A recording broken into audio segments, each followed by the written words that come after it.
So I used to be really bad at talking to the camera. Now I'm not the best at it still, but I'm comfortable with it. So in today's video, I'm going to share with you a couple tips that I did to finally break that fear of talking on camera that helped me finally start a YouTube channel.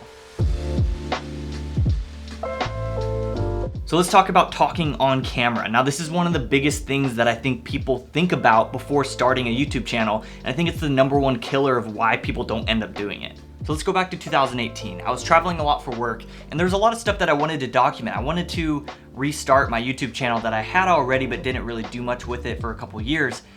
And I just had a lot of stuff that I thought might be cool to post on YouTube. So I did all of this planning. I had talked about it to my friends for months and months. They kept telling me, you gotta do it, you gotta do it. I would set things up, I would plan out whole videos, set up the lighting, put up the camera. The second I hit record and that little red dot comes on, nothing. I couldn't get a word out.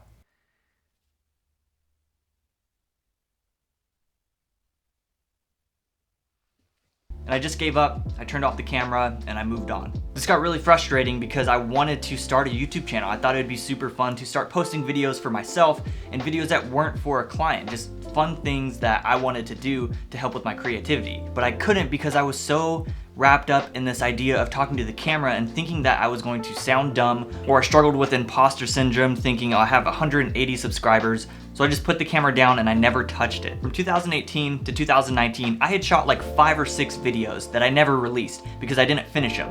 I would shoot maybe 30%, 40%, 60% of the video and then not think that I had enough substance to finish the video, and I just scrapped it, totally scrapped it. Now at the time I thought that shooting these videos and never releasing them was a bad thing. I thought that I was just failing at this, I was never gonna start the channel, whatever, maybe this isn't for me. But now looking back on it, it was actually a good thing that I did this because I was able to practice shooting videos that I never put out to kind of help with the anxiety of it. There was no stress of it needs to look a certain way because it's gonna go out to the public because I didn't release them. So let's go through a couple steps that I did when I finally started the channel that I think are gonna help you get over that barrier and break through the fear of talking on camera and finally getting a video done. #1, the biggest thing is we naturally have this fear of looking stupid to other people, or this fear of what are people gonna think when I post this video. So you have to get over this fear right away because this is gonna go hand in hand with talking on camera, because once you start talking, once you think of all these things and you're thinking about the little things that you might be saying,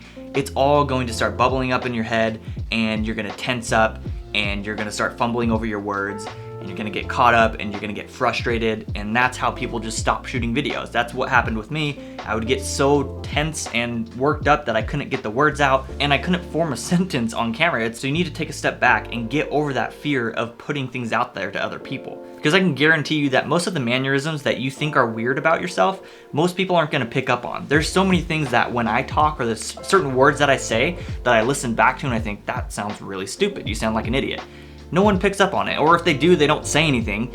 And you just gotta realize that people don't really care. Everybody has those little things about them that don't really matter because you're the only one who realizes it. And that brings me to the next step. You have to practice. You need to practice shooting videos and don't even release them. Don't have the intention of releasing them.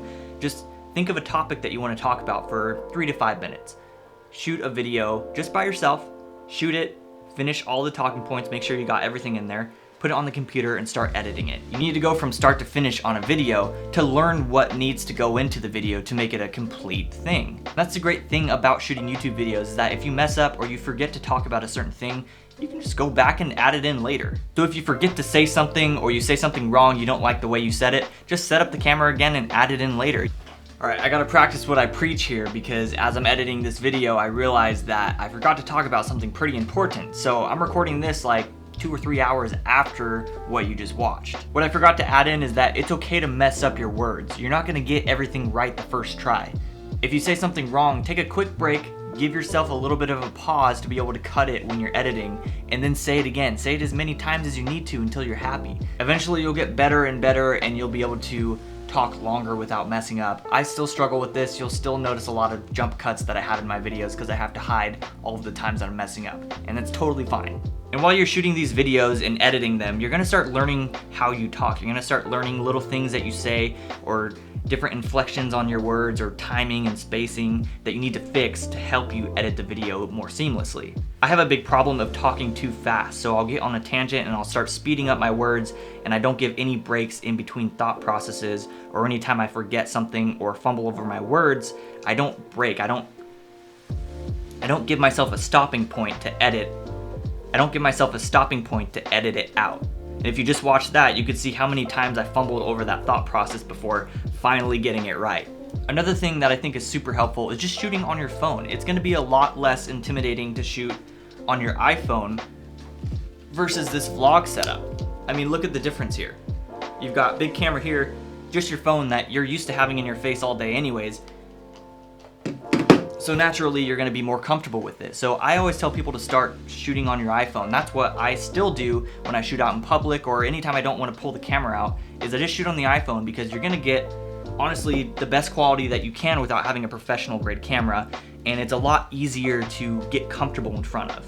I used to post a lot of stories on Instagram just talking in front of the camera, and I think that this helped me a lot with YouTube videos because I was able to get comfortable in front of any sort of camera and comfortable putting it out there without overthinking things and just scrapping it and putting the phone away. Instagram stories or anything on social media is a great way to start putting yourself out there, recording yourself in front of the camera, showing your face, talking about something or whatever it is, and putting it out there. That's gonna be the easiest way, I think, to get more comfortable with it, because it's so easy to record something, and if you mess it up, just hit the little X in the top left, re-record it until you're happy with it, just post it. Put yourself in that uncomfortable position and get through it. Just put it out there, because I guarantee the more and more you post, the more comfortable you're gonna be with posting. Now let's take the camera out in the public. That's probably one of the most intimidating things to do. I still struggle with it, and that's why I still shoot most of my stuff on an iPhone if I'm out in public. More so because of the convenience of it, just being able to pull out your phone and get what you need. But also, if you're worried about people looking at you, or if you're worried about attracting attention, then an iPhone's gonna be a great way to do that, because most likely people aren't gonna think anything other than, oh, they're on FaceTime or Snapchat or whatever it is, if they even care. Most people aren't even gonna care what you're doing. And lastly, you need to be okay with putting out videos that aren't the best. In that time where I was recording videos and not releasing them, I was trying to compare myself to Peter McKinnon and all of the top dogs of YouTube, and when a video didn't turn out just like I liked it, I just wouldn't put it out because I didn't think it was up to par with everything else. You can't run a YouTube channel like that. You need to put out videos, and you just need to get over that fear of not being the best, because you're not gonna be the best at first. I'm still not the best. I don't think anybody's ever their best. But the more and more I put out videos, the more and more I learn from it, and the better I get, slowly but surely. With every video you put out, you're gonna get better. So you just need to shoot that video, put it online, and move on to the next one. Don't dwindle and sit on that one video and try to make all these changes to get it perfect. Just put it out there, move on, let it be what it is, and you're gonna get better. The more you do it with anything, you're gonna get better at it. And that's all it takes. It's just practice, practice, practice, getting over those little fears and not overthinking things, because the second you sit on this and you think about it too much, when you could have just put it out there, you're never gonna put it out there, and 6 months down the road, 8 months down the road, you're gonna wish that you started 8 months ago or however long it was. Because that's how I was. I wish I started shooting these videos back in 2018 and not the beginning of 2019. That's all I have for this video. I just wanted to make something quick for anybody who might be struggling with starting their YouTube channel because of their fear of talking on camera. You just need to get out there and start shooting. Start shooting today. Shoot a 5-minute video of total nonsense. Just talk for 5 minutes about some sort of topic, put it on your computer, edit it together, and never release it. I think that's gonna help you a lot. But anyways, I hope this video helped you at least a little bit. If it did, be sure to like the video, hit me up in the comments and say what's up, maybe share some of your tips that have helped you, or tell me that I sound dumb. Whatever starts a conversation. Subscribe to my channel if you're not already, and until the next video, I will see you all later. Later. I can't say later with later. See, that's the thing with, never mind.